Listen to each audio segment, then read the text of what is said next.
Bismillahirrahmanirrahim. Assalamualaikum warahmatullahi wabarakatuh. Selamat pagi anak-anak semuanya. Apa kabar? Bertemu lagi dengan Ibu ya pada mata pelajaran Pendidikan Agama Islam. Sebelum kita belajar, mari kita membacakan basmalah bersama-sama. Bismillahirrahmanirrahim. Baik anak-anak, pada pertemuan kali ini kita akan belajar tentang sikap ikhlas, sabar, dan pemaaf. Silahkan dibuka buku paketnya dan dipersiapkan juga ya alat tulisnya. Peta konsep pembelajaran hari ini bahwa perintah untuk melaksanakan ikhlas, sabar, dan pemaaf itu ada dalam Al-Quran dan hadis.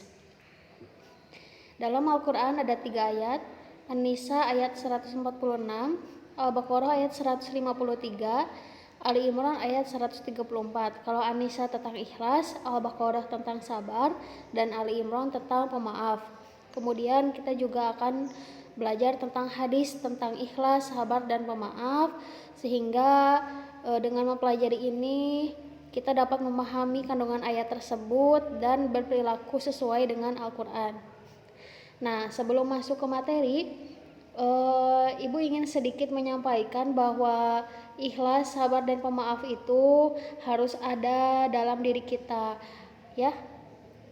Karena dengan ikhlas, sabar, dan pemaaf kita menjadi manusia yang sebaik-baiknya, tidak pendendam, dan menerima segala ketentuan yang diberikan oleh Allah Subhanahu wa Ta'ala. Nah, langsung saja di sini. Di sini An-Nisa ayat 146 tentang ikhlas ya. Bisa dilihat. Auzubillahi minasyaitonirrajim. Illal ladzina tabu wa aslahu wa antasamu billahi wa akhlasu dinahum lillahi faulaika ma'al mu'minina wa sawfa yu'tillahul mu'minina ajran 'azima. Quran surat An-Nisa ayat 146. Artinya kecuali orang yang bertaubat dan memperbaiki diri dan berpegang teguh pada agama Allah dengan tulus ikhlas menjalankan agama mereka karena Allah, maka mereka itu bersama orang-orang yang beriman dan kelak akan memberikan pahala yang besar kepada orang-orang yang beriman. Nah, kemudian sekarang sabar ya. Al-Baqarah ayat 153. Alladzina yunfikuna fis-sarra'i wad-dharra'i wal kadhiminal ghaidha wal 'afina 'anin nas. Wallahu yuhibbul muhsinin. Artinya orang-orang yang berinfak baik di waktu lapang maupun sempit, orang yang menahan amarah dan memaafkan kesalahan orang lain, dan Allah mencintai orang-orang yang berbuat kebaikan. Kemudian sekarang dalil tentang pemaaf ya. Ya ayyuhalladzina amanu ista'inu bis-sabri was-shalah innallaha ma'as-sabirin. Al-Baqarah ayat 153. Wahai orang-orang yang beriman, mohonlah pertolongan kepada Allah dengan sabar dan sholat. Sungguh Allah beserta orang-orang yang sabar. Nah itu ya 3 ayat tentang ikhlas, sabar, dan pemaaf. Kemudian sekarang hadis tentang ikhlas. Ibu akan bacakan artinya. Dari Abu Hurairah radhiyallahu anhu, dari Rasulullah shallallahu alaihi wasallam bersabda, tidaklah sedekah itu mengurangi harta, dan tidaklah Allah menambah bagi seorang hamba dengan pemberian maafnya kepada saudaranya, kemudian kemuliaan di dunia dan akhirat, serta tidaklah seseorang merendahkan diri karena Allah kecuali akan meninggikan derajatnya di dunia dan akhirat. Hadis riwayat Muslim. Sekarang hadis tentang sabar. Dari Abu Yahya yaitu Suhaib bin Sinar radhiyallahu anhu berkata, Rasulullah shallallahu alaihi wasallam bersabda, amat menakjubkan sekali keadaan orang mukmin itu.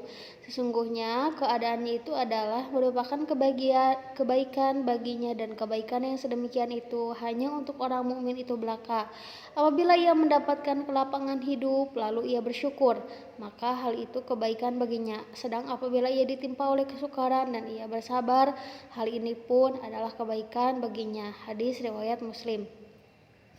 Sekarang hadis tentang pemaaf. Dari Ali radhiyallahu anhu berkata, Rasulullah bersabda, maukah kalian aku tunjukkan akhlak yang paling mulia di dunia dan akhirat? Kemudian Rasul memberi maaf orang yang menzalimimu, menyambung silaturahim dengan orang yang memutuskanmu, dan memberi orang yang menghalangimu. Hadis riwayat Baihaqi. Nah, dalam hadis ini jelas ya bahwasanya kita dituntut untuk pemaaf dan berbuat baik kepada orang yang menyakiti kita. Nah, di sini kandungan Quran surat An-Nisa ayat 146 tentang ikhlas ya, bahwa Allah memberikan pahala yang besar bagi orang-orang yang bertaubat dan memperbaiki diri. Kemudian amal perbuatan manusia harus didasari dengan keikhlasan karena Allah Subhanahu wa taala bukan ingin ria, pamrih ataupun pamer. Nah, karena keikhlasan inilah perbuatan manusia diterima oleh Allah dan diberi balasan yang berupa pahala yang sangat besar. Tentu ikhlas itu sangat sulit ya. Seperti itu. Langsung ke kandungan Quran surat Al-Baqarah ayat 153. Ini tentang sabar ya. Allah memerintahkan kepada orang yang beriman untuk sholat dan sabar. Terus dalam menghadapi segala cobaan dan kesulitan hidup ya. Terus menyertakan Allah dalam segala situasi apapun dalam kehidupan kita. Kita sedih, senang, selalu libatkan Allah. Terus Allah mencintai orang yang sabar dan mau menjadikan kesabaran sebagai salah satu sikap yang diperlukan dalam menghadapi cobaan, kesedihan, dan kesulitan hidup. Allah memberikan gambaran bahwa kesabaran akan membawa kebaikan dan kebahagiaan hidup, sehingga tidak ada alasan bagi orang-orang yang beriman untuk larut atau sedih dalam cobaan atau ujian hidup. Nah, yang terakhir dalil dalam Al-Quran tentang pemaaf ya. Ini Al-Imran ayat 134. Orang yang mengaku bertakwa harus membuktikan diri dengan membiasakan diri dan menafkahkan hartanya di jalan Allah ya. Kemudian yang mampu menahan amarah, memaafkan kesalahan orang lain. Selain itu, untuk berbuat baik kepada orang yang pernah menyakiti hatinya atau berbuat salah kepada dirinya. Artinya, dalam Quran surat Al-Imran ayat 134 ini, kita dituntut untuk menjadi orang yang pemaaf, sekalipun orang tersebut menyakiti hati kita seperti itu. Memang sangat sulit ya, tapi ini ganjaran atau pahalanya sangat besar sekali. Nah, lanjut. Di sini kandungan hadis tentang ikhlas. Orang Islam ikhlas dalam berbuat menafkahkan harta kepada keluarga, maka amal perbuatannya tersebut dinilai sebagai sedekah.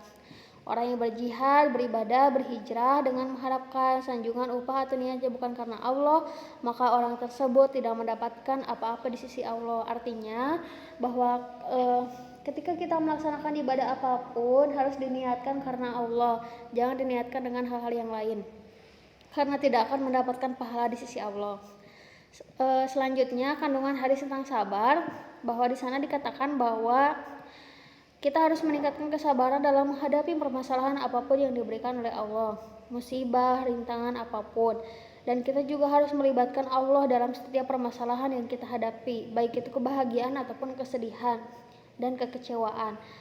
Orang mukmin harus hidup berbaur dan berinteraksi dengan masyarakat, sekalipun dengan orang yang menyakiti hatinya, yang mengecewakannya, yang menghina dirinya, kita harus tetap memaafkan mereka dan tetap bersilaturahmi dengan mereka. Nah, itu ya. Nah, selanjutnya kandungan hadis tentang pemaaf ya. Kalau tadi sabar, sebenarnya sabar dan pemaaf itu saling berkesinambungan atau saling berhubungan satu sama lain, di mana seseorang tidak boleh emosional dalam menyikapi perilaku orang sekitarnya sekalipun ia dihina atau disakiti. Biasanya ia tidak membalas dengan balasan yang serupa atau bahkan lebih kejam, namun ia melapangkan hati untuk senantiasa memberi maaf. Allah akan memuliakan orang yang mempunyai sifat pemaaf. Dengan mempunyai sifat pemaaf ini, Allah akan mengangkat derajat mereka dalam kehidupan sehari-hari. Nah, sekarang perilaku ikhlas dalam kehidupan sehari-hari ya. Menghadirkan sikap muraqabah, menumbuhkan keyakinan bahwa ria itu dapat menghapus amal kebaikan. Yang ketiga, mengambil hikmah dari setiap balasan atas perilaku, banyak berzikir, takut murka kepada Allah, memperbanyak ibadah siri atau tersembunyi. Maksudnya kita tidak boleh memperlihatkan ibadah kita di hadapan orang lain. Kalaupun terlihat, sudah niatkan saja karena Allah. Terus perilaku sabar dan pemaaf. Di sini ada tingkatan pemaaf ya, yang mampu menahan amarahnya, orang yang memaafkan, dan orang yang tetap berbuat baik. Tingkatan yang paling tinggi itu berbuat baik kepada orang yang menyakiti kita. Kalau tingkatan yang kedua hanya memaafkan tapi tidak berbuat baik Kalau tingkatan yang paling rendah adalah yang menahan amarahnya. Terus yang terakhir di sini macam-macam sabar. Sabar itu menjaga diri dari perbuatan yang dilarang oleh Allah, menahan kesusahan hidup, musibah, cobaan dan penderitaan, kemudian menjalankan perintah agama. Yang terakhir menghadapi hambatan, ujian dan rintangan dalam mencapai keinginan dan cita-cita. Ya baik anak-anak, itu materi kita pada hari ini tentang ikhlas, sabar, dan pemaaf. Mudah-mudahan kita semua senantiasa dapat menerapkan perilaku ini dalam kehidupan sehari-hari. Tentunya kalian sebagai pelajar, dalam belajar menghadapi berbagai kesulitan apapun, kita harus ikhlas, sabar, dan pemaaf. Terima kasih. Mohon maaf apabila ada tutur kata yang salah. Wassalamualaikum warahmatullahi wabarakatuh.